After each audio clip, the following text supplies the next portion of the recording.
옛말에 아니 땡 굴뚝에 연기 나랴라는 유명한 속담이 있죠. 여러 해석이 가능하지만 어떤 결과에는 그에 따른 이유와 원인이 있음을 교훈하는 그런 속담 아니겠습니까? 돈을 빌려줘야만 하는 은행과 신용평가기관에서는요, 망하는 기업 판별법이라는 어떤 기준을 가지고 있다고 합니다.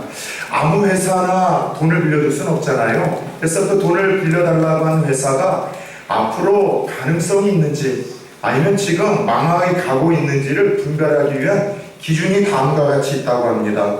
그래서 실패하고 망한 회사들은 원인과 특징이 몇 있는데, 첫 번째는 화장실이 늘 지저분하다고 합니다. 오늘 공예가 끝난 후에 제가 내려가서 화장실을 물로 제가 청소하는 이유도 바로 이 이야기를 통해서 받은 자극과 도전 중에 하나였었습니다. 두 번째는 깨진 유리창이나 파손된 기물들 혹은 바닥에 떨어진 쓰레기들을 방치하는 특징이 있다고 하지요. 세 번째는 직원들이 항상 불친절하다고 합니다. 네 번째는 상하 위계 질서가 없고요. 다섯 번째는 회의 시간이 짜증날 만큼 길다고 합니다. 여섯 번째는 임원 교체가 빈번하고, 일곱 번째는 낯선 사람들의 출입이 많고, 끝으로는 사장이 역술인, 무속인에 의해서 이 경영을 하는 일들이 망하거나 실패하는 회사의 요인들, 공통적인 특징이라고 합니다. 흥미로운 것은 이 세상에서도 무언가 안 되고 실패하고 망하는 데에는 그에 따른 분명한 이유와 어떤 원인이 있듯 우리 영적인 세계에서도 동일하게 적용되어진다면 여러분 납득이 되십니까? 성경을 보면은요, 참 많은 믿음의 사람들의 스토리를 기록을 해 놓으셨습니다.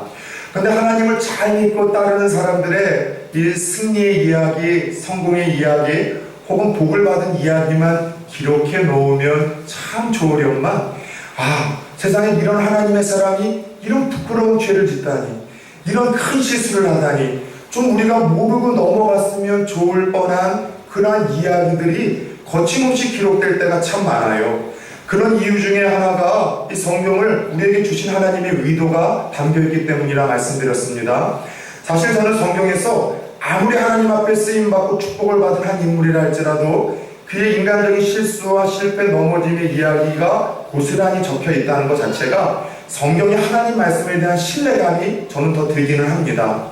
세상에서 어떤 위인전의 주인공들은 그들의 실수와 실패에 대해서는요, 미화시키려고 드러내질 않아요. 그런데 성경은요, 절대 그렇지 않습니다. 왜 하나님께서 믿음의 사람들의 실수와 실패를 고스란히 다 기록해 놓았을까요? 그 이유는요, 이 시대를 살아가는 철저히 우리를 위함이라는 사실을 잊어서는 안 됩니다. 하나님께서는 실패를 되돌아봄으로써 반면교사 삼으라는 거예요. 그래서 너희는 그들의 실수의 전철을 밟지 말고 깨어있으라, 긴장해라, 가슴 아픈 실수를 반복하지 말라는 이 교훈을 아비의 마음으로 우리들에게 담아주고자 이 성경의 위대한 인물들의 실수와 실패와 넘어짐의 이야기를 가감없이 그대로 적어 내려갔다는 것입니다. 흥미로운 것은 그런 의미에서 오늘 함께 읽었던 본문에서도 우리는 또 다른 믿음의 사람들의 끔찍한 실패와 또 그들의 패배의 이야기를 접해보게 됩니다. 누구의 실패와 누구의 패한 이야기인가 하면 세상의 예수님의 제자들의 패한 소식, 그들의 실패 이야기입니다. 자, 지난주 말씀 기억하십니까?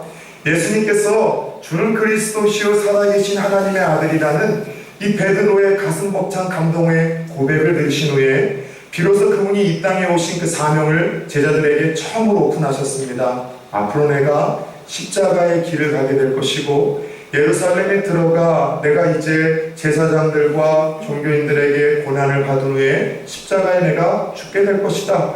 이 이야기를 들었을 때 제자들은 당혹심을 넘어 충격과 큰 낙심 가운데 빠졌죠.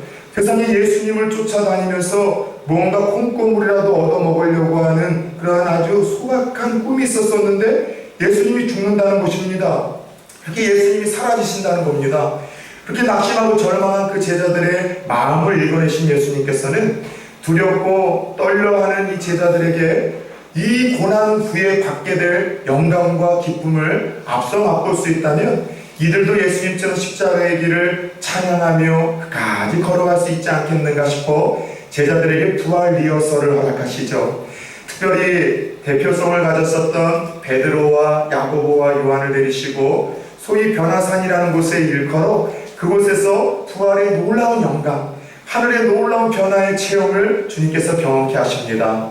그런데 참 흥미로운 것은 예수님과 세 명의 제자들이 그 변화산에서 변화의 체험, 하늘이 열리는 그 영광을 경험하는 그 시간 동안 산 아래에 남아있는 9명의 제자들은요, 이제 영적인 싸움이 벌어져서 한바탕 해프닝이 벌어지고 있는 것이 오늘 함께 읽었던 본문의 배경입니다. 어느 한 아이의, 귀신 들린 한 아이의 아버지가 자기의 아들을 좀 치료해달라고 이 예수님의 제자들에게 찾아왔습니다. 그래서 예수님의 남은 9명의 제자들이 이 귀신 들린 아이를 데리고 와서 막 기도도 하고 안수도 하고 별의별 방법을 다 썼지만 이 아이에게 귀신이 나가진 않는 거예요. 병이 치료가 되질 않는 것입니다. 참 흥미로운 것은 얼마 전만 해도 여러분 예수님으로부터 전도의 파송을 받았을 때 이 제자들은요 귀신을 쫓아내는 능력을 펼쳤었습니다. 병든 자들에게 안수해서 치료하는 권능을 펼쳤었던 같은 제자들인데 어찌된 일인지 이전에는 귀신도 쫓아내고 병도 치료하는 능력과 권세가 있었는데 오늘 이 사건 앞에서는 아이의 병 하나 치료하지 못하고 그 귀신을 쫓아내지 못해서 쩔쩔매고 있는 제자들을 보게 되더라는 것이죠. 영적인 싸움에서 쩔쩔매는 제자들의 모습을 보며 같은 사건이 기록되어 있는 마가복음 9장을 보면은 서기관들이 이때다 싶어서 제자들을 막 조롱하고 비웃기 시작합니다. 그리고 그들과 논쟁을 펼치기 시작합니다. 아이의 아버지는 물론이거니와 그 상황을 지켜보는 주위 사람들이 이 제자들에게 실망을 하고 있는 당혹스러운 상황이 연출되었던 것이죠. 지금 여러분, 한 아이의 귀신 들림을 치료하지 못하고 병을 치료하지 못해서 쩔쩔매며 누군가에게 비웃음과 조롱을 당하고 여러분들 기대하고 온 사람들에게 실망을 시켜주는 이 제자들이 경험했을 당혹스러움이 여러분 공감이 되십니까? 목회자인 저는 공감이 될 때가 있어요. 가끔씩 목사보다도 더 믿음이 좋으신 성도님들이 있어요. 제가 볼 때는 그분의 병이 병원 가서 의사를 통해서 치료받아야 될 병인데 목사에게 기도받으면 나을 거라는 확신을 가지고 오시는 분들이 있어요. 그럼 어쩌겠습니까? 안수하고 기도하죠. 주여, 이 믿음대로 치료하여 주옵소서, 낫게 하여 주옵소서. 그래서 기도해보고 이제 여러분 어떻게 병이 회복이 됐는가 전화해보면 병원이라는 이야기를 듣는 거예요. 더 병이 악화됐대요. 그럼 너무너무 미안하고요, 뻘쭘하고 죄송한 거예요. 제가 아는 목사님 한 분 중에는요, 여러분들 임종 직전에 아프신 분들이 절대로 신방을 거절하시는 그런 부목사님 한 분 계셨습니다. 왜냐하면은 누군가가 아프셔서 병원에 입원하면은 그 목사님만 가서 기도하고 오면은 며칠 안 돼서 꼭 돌아가신다는 거예요. 그래서 그 소문이 교회에 다 돌아서 목사님 절대로 신방 오지 마십시오. 그 목사님 와서 기도만 하고 가면은 돌아가시니까 오지 말라는 거예요. 목사님이 너무 당혹스러워하는 거예요. 여러분 예전에 제가 섬기던 한 교회에서는 그런 이야기를 들었습니다. 담임 목사님이 들려준 이야기예요. 제가 오기 몇 달 전에 교회에 한 분이 귀신이 들려서 좀 이 귀신 들린 사람을 좀 도와달라고 목사님에게 전화가 왔어. 밤늦게 전도사님 몇 분, 목사님 몇 분하고 함께 이제 귀신 들린 이분의 가정에 찾아간 거예요. 그래서 기도하고 찬양을 하는데 귀신이 갑자기 고개를 숙이고 있다가 딱 고개를 들더니만 씩 웃더래요. 그러면서 몇몇 전도사님하고 목사에게 너 전에 이런 죄 졌지? 아무도 몰랐던 죄를 다 알아가지고서 막 이야기를 하면서 씩 웃어서 내가 다른 사람 모르겠는데 너한테는 이길 수 있어. 까불지 마. 이 전도사님들과 목사님이 얼마나 충격을 받았는지 그 후로 여러분 금식을 하며 개인적인 부흥회를 열었다는 이야기를 목사님에게 듣기도 했습니다. 누군가 교회에 목회자들에게 예수 믿는 사람들에게 도움을 좀 요청하며 다가왔지만 그들에게 아무런 도움도 주지 못하고 기회에 부응하지 못해서 실망케 하고 더 나아가 비웃음과 조롱을 당하는 여러분 이런 상황들이 정확히 제자들의 상황이었었어요. 문제는 세상에 선한 영향력과 소망을 주어야 될 바로 그 제자들이 무능력함 때문에 지금 오히려 세상의 조롱거리와 우스갯거리가 되고 만 것입니다. 이에 산에서 내려오신 예수님은 자초지정을 다 들은 후에 그 아이를 데려오라 말씀하신 후 그 아이를 치료하십니다. 그리고 제자들을 향해서 이 패역한 세대여, 내가 너희와 어느 때까지 있겠느냐? 곧 떠나야 되는데 여전히 남아서 연약한 믿음으로 주님의 사명을 감당해야 될 제자들의 모습이 안쓰러우셨는지 주님은 탄식과 함께 그들의 믿음을 책망을 하시고 맙니다. 그런데 여러분, 저는 오늘 본문의 말씀을 묵상하고 한 주 동안 준비하면서 좀 불편함을 떨쳐버릴 수가 없었습니다. 본문에서의 무능력함 때문에 비웃음과 세상의 조롱을 받고 어떤 세상의 기대에 부응치 못했던 실망의 주인공이 되었던 이 9명의 제자들의 모습이 어쩌면 우리 오늘 한국교회와 이 시대에 예수를 믿는다고 하는 성도들의 민낯은 아닐까요? 솔직히 우리 한국교회와 성도들이 이전에는 그 믿는 수가 상당히 미비했습니다. 적은 수였었지만 그럼에도 불구하고 세상에 여러분 어둠을 밝히고 절망 가운데 있던 이들에게 살아내야 될 소망을 주던 시절이 있었습니다. 비록 소수의 예수 믿는 사람들이었었지만 예수 믿는 사람들은 정직해, 목사들은 무언가 달라, 성도들은 더 충실되고 성도들은 무언가 삶이 깨끗해, 그래서 이렇게 세상에 빛을 발하고 소망과 영향력을 끼치던 때가 있었는데, 그러나 오늘 이 시대는 본문 속의 제자들처럼 이 예수 믿는 이들과 목사들과 교회가 무능력함 때문에 세상의 조롱거리와 비웃음이 여전히 되고 있지 않냐는 것이죠. 세상은 아직도 우리에게 기대와 소망을 갖습니다. 그렇기 때문에 욕하는 거 아니에요? 그렇기 때문에 비난하는 것 아닙니까? 왜요? 그래도 너희는 달라야 된다는 거죠. 우리는 너희가 다르기를 기대한다는 거죠. 그런데 우리의 기대에 아무런 부응도 하지 못하고 믿지 않는 이들과 똑같은 가치관과 똑같은 말의 습관과 똑같은 삶의 태도를 보이는 너희들 때문에 우리는 지금도 상심을 한다고 하는 이들, 그들의 필요를 채워줄 수 없어 실망시키는 무능력함을 오늘 한국교회와 우리가 경험하고 있지 않냐는 것이죠. 그렇게 주님을 향한 뜨거운 믿음도 열정도 예전에 받았던 그 능력도 다 잃어버리고 세상의 비웃음과 조롱거리가 되어 그렇게 살아가고 있는 우리들, 혹시 그런 모습을 보시며 믿음이 없고 패역한 세대라고 탄식하시고 책망하시는 이 주님의 이야기에 저와 여러분들도 자유로울 수 없지는 않은가 여쭤보고 싶어요. 분명한 사실은 한국교회와 성도들은 세상의 비웃음과 조롱이 아니라 세상에 영향력 끼쳐 소망을 주어야 될 사명이 이 시대에도 여전히 교회와 우리 성도들에게는 있어야 될 줄 믿습니다. 그런 의미에서 오늘 우리는 이 제자들이 실패한 이유와 원인이 무엇인지를 발견하고 이 사건을 기록한 주님의 의도를 따라 반면교사 삼아 교훈을 얻는 것이 참 중요할 것 같아요. 자, 그렇다면 오늘 제자들의 실패의 원인은 무엇일까요? 도대체 오늘 제자들은 왜 귀신을 쫓아내지 못하고 조롱의 대상이 되고 말았던 것일까요? 자, 오늘 영적인 싸움이 종결된 후에 제자들이 예수님께 조용히 나와 실패의 원인을 묻습니다. 예수님, 전에는 귀신도 우리가 쫓아냈었거든요. 전에 우리가 병도 치료를 했었었는데 왜 오늘 우리가 이것을 실패하고 패배한 것이죠? 저는 오늘 제자들이 비웃음과 조롱의 대상이 됐지만은 그럼에도 불구하고 실패 후에 그들에게 배워야 될 아름다운 모습이 바로 이 모습이에요. 따라서 해봅시다. 실패했다면, 패배했다면, 그럼에도 불구하고 주님께 나아가라. 예, 아무 말도 안 하시는 분들은 무엇입니까? 말씀에 여러분들 이거는 저항을 하시는 겁니까? 실패하고 패배했다면 그럼에도 불구하고 주님께 나아가는 지혜를 얻었으면 좋겠어요. 지난 수요일날 우리 요즘에 나오시는 분들은 여호수아의 말씀을 함께 나누고 있죠. 여호수아가 첫 번째 전투 대상이었었던 여리고성, 그 난공불락의 성을 하나님의 은혜로 피 한 방울 흘리지 아니하고 여러분 완전한 대승을 하게 됩니다.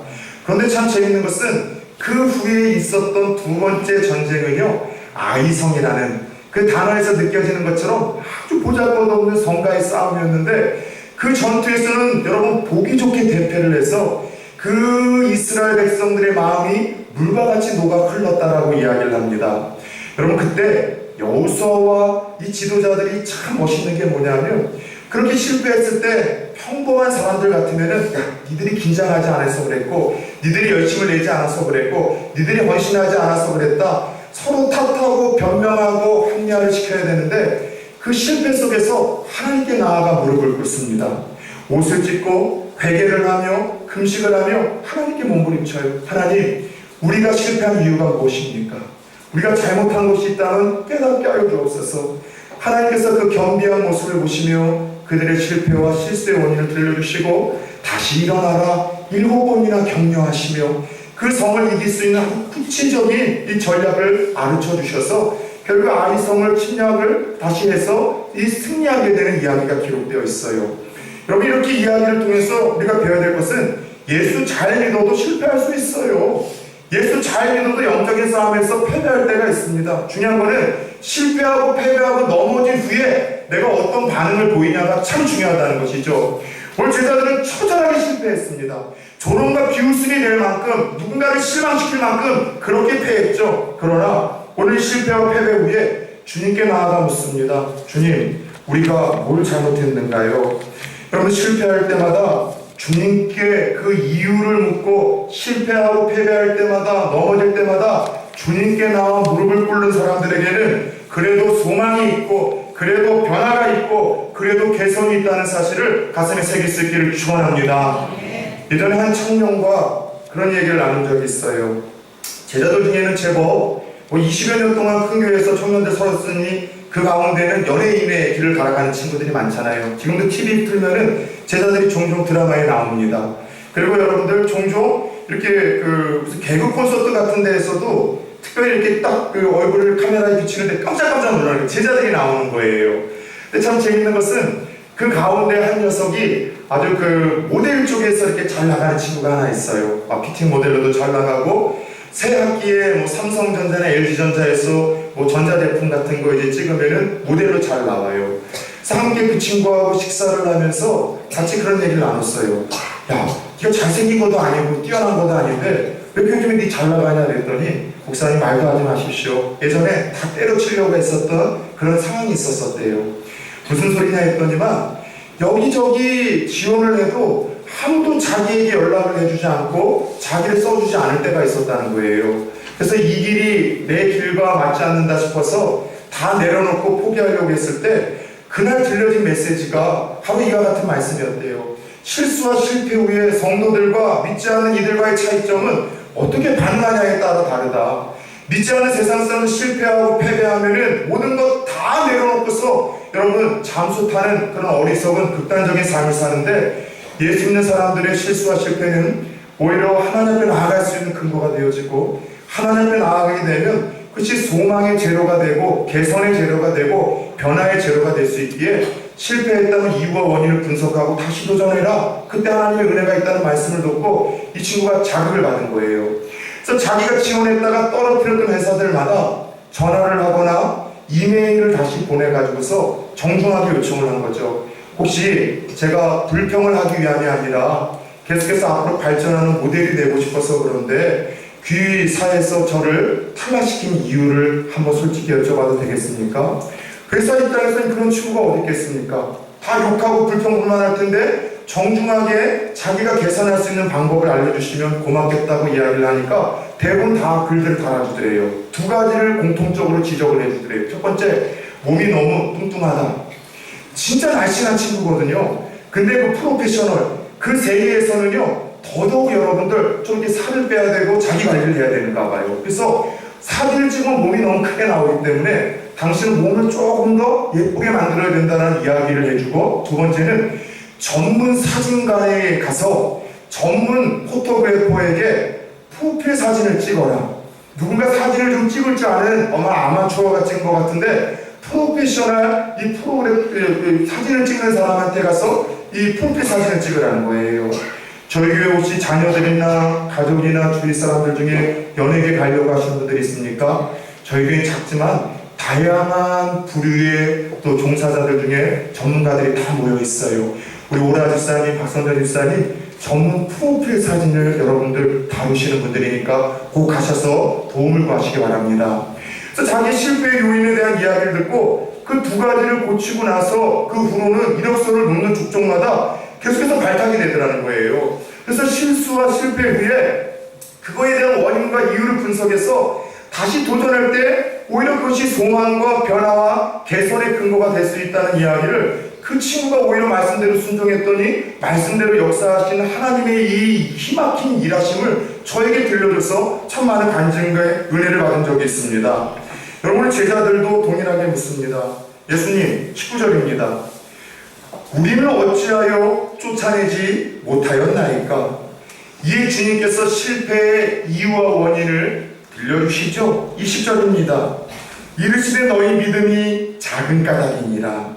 자, 예수님은 제자들의 오늘 실수, 실패, 패배의 원인을 따라 세웁시다. 믿음이 작기 때문이라. 돌려도 얘기 안 하고 뼈 때리는 얘기를 하세요. 너희들 믿음이 문제야. 다른 거 탓하지 마라. 상황, 환경, 그날의 컨디션, 주위 사람들의 분위기, 그게 아니라 미안하지만 그날의 패배와 실패의 원인은 너희들 믿음이 적기 때문이다.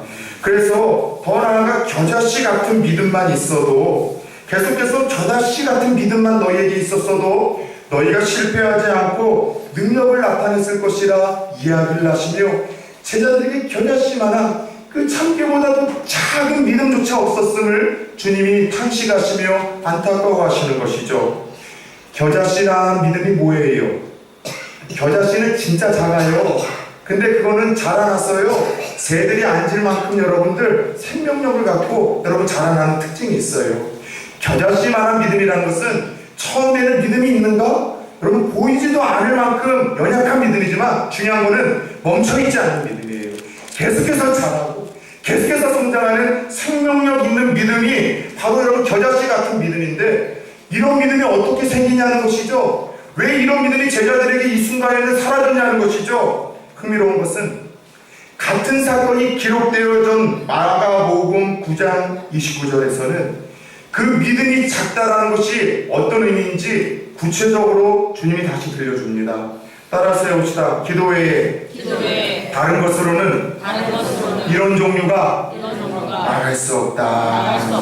예, 겨자씨와 같은 믿음, 비록 지금은 믿음이 있는가 들여다봐야지만 있구나라고 할 수 있는 그 믿음이지만, 계속해서 시간이 지남에 따라 자라고 성장하고 생명의 역사와 능력을 보이는 믿음은요, 기도로만 주어지는 믿음이라는 것을 오늘 주님께서 알려주시는 거예요. 정리하자면 오늘 제자들의 실패와 보기 좋은 패배의 원인은 작은 믿음 때문이었는데, 이 작은 믿음은 기도하지 않음으로 해서 일어난 영적인 상태요 참사였다는 것을 주님께서 불편한 진실을 마주하고 싶지 않았던 제자들에게 지금 뼈 때리는 말씀을 들려주고 있는 거예요. 예, 제자들 이전에 분명히 능력이 있었습니다. 귀신 쫓아냈었다니까요. 이전에 병치료 했었다니까요. 근데 계속해서 이와 같은 능력을 요구하지 못했던 것은 그들에게 알게 모르게 기도의 삶이 사라지고 무너졌다는 것을 주님이 지금 들려주셨던 거예요. 여러분, 이 말씀으로 우리가 분명히 정리해야 될 영적인 정의 하나가 있습니다. 믿음이 있다는 게 무엇입니까? 믿음이 있다는 것은 기도와 불가분리의 관계라는 것을 잊어서는 안 돼요. 예수님의 정의 아닙니까? 믿음이 좋다는 게 뭐예요? 주일 예배 한 번도 안 빠지는 것? 여러분이 봉사생활 열심히 하고 여러분 헌금생활 열심히 하는 게 맞죠? 그게 믿음이 좋은 증거입니다. 그러나 적어도 오늘 이 사건에서 주님이 일컬어주는 믿음의 좋은 일컬음은 그 끊임없는 기도의 삶이 유지가 된다는 거예요. 내 믿음이 살아있다는 것은 지금도 기도의 삶이 유지가 되고 있고 계속되어 있다는 것, 오늘 주님이 이걸 알려주시는 거예요. 저는 한국의 교회 성도님들이 제발 사골꿀과 같은 신앙생활에서 벗어났으면 좋겠어요. 사골국과 같은 신앙생활이 뭡니까? 사골국은요, 한 번 끓여 먹고 끝나지 않아요. 우리고 또 우리고 또 우리는 것처럼 옛날에는 이렇게 많이 내가 기도했습니다. 옛날에는 이렇게 많이 헌신했습니다.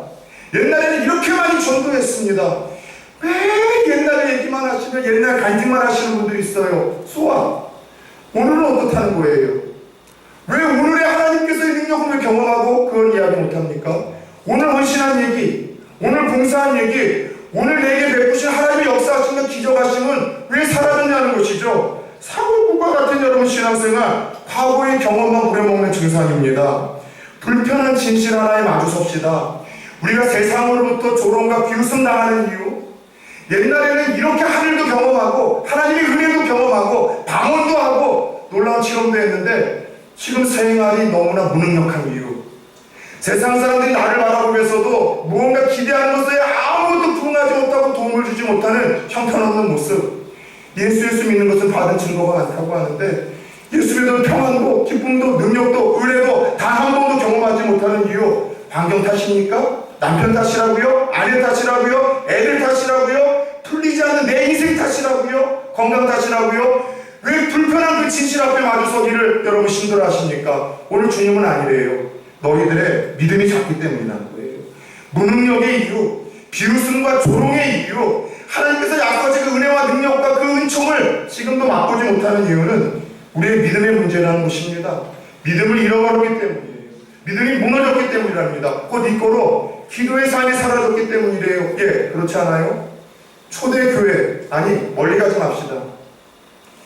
50년 전, 너무 멀리 갔는가요? 제가 살았던 30년 전으로만 돌아가도 한국교회 성도들은요, 여러분들 소수의 숫자였어요. 그러나 그들은 영향력을 발휘했습니다.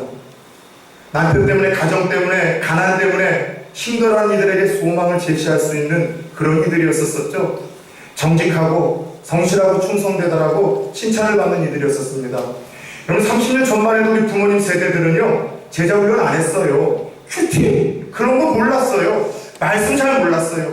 그러나 우리 부모님 세대들은요, 그 배고픔과 가난함 때문에 여러분 그 불완전한 나라와 정국을 붙들고 자기들의 자녀를 붙들고 여러분 끊임없이 교회 바닥에서 밤마다 새벽마다 그 마룻바닥을 눈물로 적시면서 기도하셨던 분들입니다. 그 기도가 비록 소수의 사람들, 큐티도 안 하고 말씀의 훈련도 받고 그러지 못했던 일이었지만 세상에 주님께서 기대하셨던 빛과 소금의 사명을 감당하고 더 나아가 누군가에게 소망을 주며 여러분 능력 있는 삶을 펼치는 원동력은 아니었을까요? 사탄은 오늘날 우리를 너무나 바쁘게 만듭니다. 기도 중요하다는 이야기를 하지만 의미도 필요성도 상실하게 만들어 기도의 삶도 능력도 빼앗아 버렸습니다. 그렇게 기도의 삶을 잊고 무능력한 삶을 살고 조롱의 대상이 되는 이 시대의 제자들이 많다면 목사의 잘못된 편견일까요? 혹시 저와 여러분들이 그 가운데 또 다른 비웃음과 조롱의 대상은 아닌가요? 누군가가 다르기를 바라고 다가오지만 여전히 실망을 시켜 아무것도 줄 수 없는 무능력의 주인공들은 아니냐고 여쭤보고 싶어요. 이것이 여러분 다른 이유입니까? 예전에 그 얘기 있잖아요. 귀가 얼마나 이게 좋은가. 어느 날 TV를 보다 한 남편이 그 프로그램을 보고 나서 아내에게 실험을 했습니다.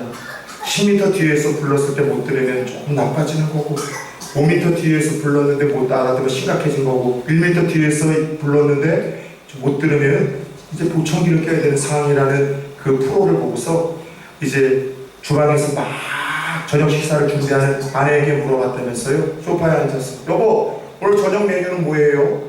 아내가 아무 반응도 없더래요. 나이가 먹어가니까 우리 아내도 청력을 잃어가고 있구나. 일어서서 오메타에 가서 물어봤대요. 여보 오늘 저녁 메뉴는 뭐예요? 또 아내가 아무 반응도 없대요. 아이고 애 몇 낳고 내 뒷바라지 하느니라 우리 아내도 귀가 다 망가졌구나. 조마조마하면서 바로 뒤에 가서 물어봤대요. 여보 오늘 저녁 메뉴가 뭐예요? 아내가 아무 말도 하지 않았어. 보청기를 사줘야 되겠구나 마음이 무너지던 찰나 아내가 획 돌아서면서 하더래요. 아이 수제비라고 몇 번을 얘기를 해요. 문제는 여러분 아내가 아니라 남편이에요. 오늘 세상의 비웃음 조롱, 예수 믿어도 능력과 은혜와 평안과 기쁨, 기도 응답, 하나님 약속하신 그 축복 경험하지 못하는 것이 다 탓이라고 생각하십니까? 혹시 우리 탓은 아닌가요? 주님이 말씀하신 불편한 진실, 너희 믿음이 적기 때문이야. 그럼 믿음의 문제야. 그리고 믿음은 기도로 인해서만 그 겨자씨와 같은 믿음은 자라날 수 있고 살아날 수 있고 생명력을 가질 수 있고 능력을 보일 수 있다는 이 말씀 앞에 우리가 부담성으로 서야 되진 않을까요? 사랑하는 여러분, 우리 또한 그동안 무능력한 삶으로 세상의 조롱거리 되었다면 기도와 믿음 외에 다른 데서 이유를 찾지 맙시다. 주님 앞에 솔직해졌으면 좋겠어요. 주님, 내게 믿음이 없습니다. 나 믿음이 정말 적어요. 믿음이 무너졌어요. 그러나 믿는 자, 믿음만 있으면 능치 못할 일이 없다고 했는데 주님 내게도 좀 믿음을 좀 주세요. 주님, 이 믿음은 기도함으로만 인해서 주어진다고 하는데 나의 기도가 회복이 되게 하여 주옵소서. 기도하지 않고 기도의 삶을 잃고 기도의 능력을 잃어버린 채 그럼에도 불구하고 여전히 살아있는 것 같은 영적인 좀비화가 되어 하나님 가면 쓰고 내가 능력이 있고 은혜 있고 내가 기쁨이 있는 것처럼 쇼하는 인생이 아니라 정말로 하나님 기도가 회복되고 믿음이 회복되어져서 날마다 자라나는 겨자씨와 같은 주님이 원하시고 바라는 믿음의 소유자가 되게 하여 주옵소서. 영국의 한참 모든 정치와 문화와 경제와 모든 부흥과 여러분이 성장기에는 항상 영적인 성장과 맞물려 있었습니다. 특별히 설교의 황태자라고 이야기하셨었던 스펄전 목사님, 찰스 피니 같은 당대의 목회자들과 그들이 끼쳤던 영향력으로 영국과 유럽이 여러분 변화가 되었었어요. 한참 그렇게 스펄전 목사님의 교회가 뜨거운 영향력을 발휘했을 때 수많은 사람들이 탐방을 했다고 합니다. 목사님, 이 놀라운 부흥과 능력 있는 사역의 비결이 무엇입니까? 그때 스펄전 목사님은 탐방원 교육자들을 항상 끌고 지하실로 내려갔대요.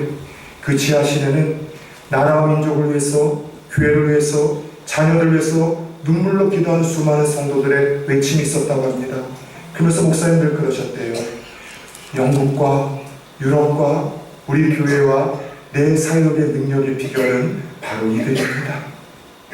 스펄전 목사님의 설교가 아니라 이들의 기도로 인하여 그 놀라운 능력과 기적과 이적이 펼쳐졌다는 거예요. 그런데 참 놀라운 것은 얼마 전에 한 목사님이 스펄전 목사님 섬기던 이 교회에 한번 가보셨대요. 여러분, 많게는 2만 명이 모이던 이 교회가 어른들, 할머니, 할아버지들만 100명만 모여있더라는 거예요. 스펄전 목사님이 돌아가시고 나서 이상한 증상 중에 하나가 교회의 기도의 불이 사라지기 시작했고 그 기도가 사라지자 교회의 영광을 하나님은 다른 곳으로 옮겨버리셨고 그 영국이 지금 이슬람에 그렇게 여러분들 지배를 받는 무력한 조롱과 비웃음에 여러분들 기독교가 되고 말았다는 안타까운 이야기를 들었어요. 어제 기분 좋은 좀 손님들이 찾아왔습니다.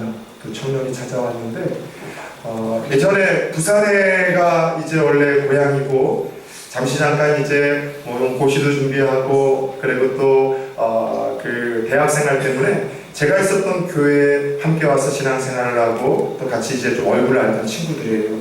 근데 이 친구들이 이제 와서 그 교회 저희와 그다음 좀 다른 곳인데 한 1000명 조금 넘게 모이는 곳인데 청년대학부 여름수련회 강사로 좀 섬겨주십사 이렇게 온 거예요. 겨울 수업도 부탁을 했는데 뭐 그때는 좀 안 됐고 요번에 이제 이렇게 겸사겸사 정중하게 이제 와서 이렇게 요청을 하길래 그래 이제 가겠다 그래서 이야기를 나누는 가운데 제가 이제 그 서울에서 내려온 지 한 3년이 지나서 4년차 되는데 그 사이에 이 친구들도 이제 내려왔던 것 같아요. 그래서 좀 어떻게 지냈냐, 나도 너희들 내려온 거 알고 있는데 전화를 못했다. 왜냐하면 괜히 같은 부산에 이제 있는데 이전에 목회자가 전화를 하면 우리 교회 오라는 그런 싸움일 것 같아서 자존심을 생명으로 살고 있는 제가 그런 전화를 못했던 거죠.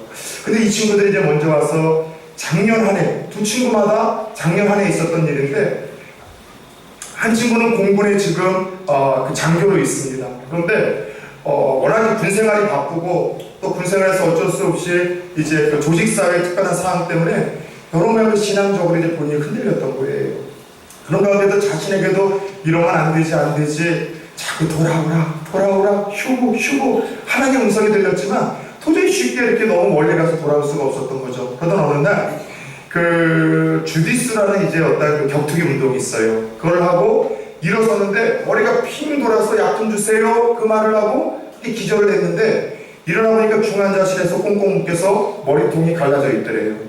20대 후반에 여러분 뇌출혈이 있어가지고서 사경을 해내다가 하나님 은혜로 살아난 겁니다. 또 한 청년은요 여러 모양으로 고시를 준비하는데 그때마다 안 되고 실패를 하고 게다가 또 몸에 아주 심각한 질병이 온 데다가 그런 인해서 마음에 심각한 우울증이 와서 결국 자살을 시도한 거예요. 그리고 마지막 멀리 가서 좀 죽고 싶어서 제주도에 돌아오는 티켓도 안 끊고 이 친구 얘기로는 가는 티켓만 끊어서 제주도에서 이제 생을 마무리하려고 그렇게 갔다는 거예요. 근데 다른 게 아니라 하나님께서 다시 이 친구들을 살려주셨어요. 그리고 다시 한번 하나님을 붙들고 그렇게 하나님을 의지하고 다시 한번 살아보라는 그 말씀에 이 친구들이 그 깊은 실패의 나락에서 다시 신랑 같은 하나님 붙들고 돌아와서 그렇게 기도하고 말씀 가지고 은혜를 받으며 이제 한 해 반을 살아온 거예요. 그러면서 하는 얘기가, 지난주 그 얘기했잖아요. 변화산에 올랐던 베드로가 그 영광을 맛보고, 주님 여기 초막셋을 짓고 여기서 살아야, 내려가기 싫어요. 세상이 연연하는 이유는 그 영적인 것들을 체험해보지 못했기 때문이라고 했잖아요. 요즘 이 두 친구가 그 은혜를 체험하는 거예요. 다시 한번 말씀과 기도를 통해서 하나님 주신 그 은혜 때문에 한 친구가 이렇게 똑같이 고백하는, 목사님 요즘에 기도하다가 이렇게 그냥 죽어버렸으면 좋겠다라는 고백이 나올 만큼 너무 행복하다는 거예요. 먹고 살기 위해서, 내 인생 앞가름하기 위해서 그렇게 신앙과 타협하고 하나님과 멀어진 관계 속에서는 모든 것이 다 무너졌는데, 그 마지막 신랑 같은 그 끝까지 인생의 끝자락에 가서 붙들었던 그 하나님과 그 은혜가 나를 살리게 되었고, 더 나아가 참 놀라운 것은, 그럼으로 인해서 20년 동안 자기를 전도하고 신앙을 잃어버렸던 어머니가 쓰러진 시간을 통해서 다시 교회를 하기 시작했다는 거예요. 아버지가 다시 신앙생활을 하면서 하나님의 일하심이 참 죄송하고, 그분이 참 기도할 때 말도 안 되는 일들을 일으키신다고 이야기를 하며, 그렇게 지금 임원으로 간사로 섬기면서 목사님 꼭 모시고 싶다고 해서 그 이야기를 나누며 참 많은 감동과 은혜를 느꼈어요. 여러분, 그래요.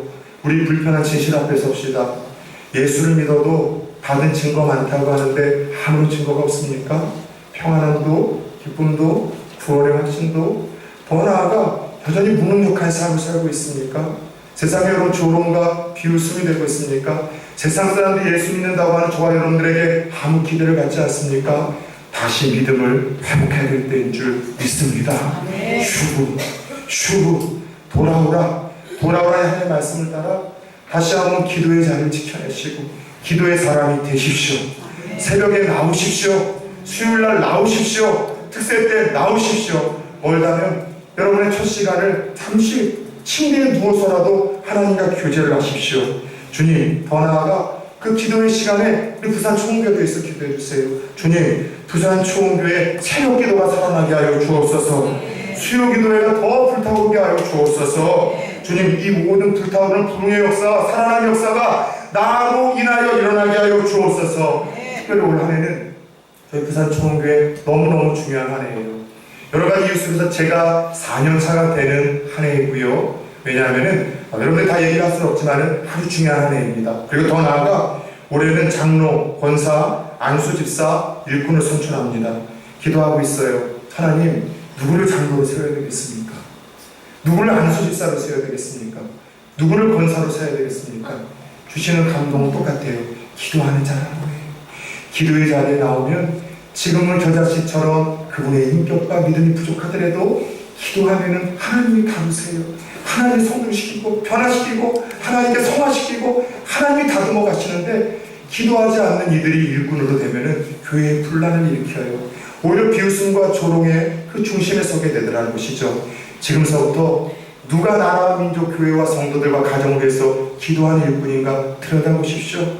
그래서 앞으로도 우리 부산 초원교회가 작지만 세상의 비웃음과 조롱이 아니라 선한 영향력과 소망을 줄 수 있는 공동체, 그리고 주님으로부터 받았던 그 능력이 다시 회복되어지고 예수 믿는 것은 참 감동과 기쁨이 있다라는 그 찬양의 주인공이 바로 저와 여러분들이 되어지는 오늘 그 출발점, 바로 오늘 그 전환점이 되어지는 기가 막힌 시간이 될 수 있기를 주 예수 그리스도의 이름으로 축원합니다.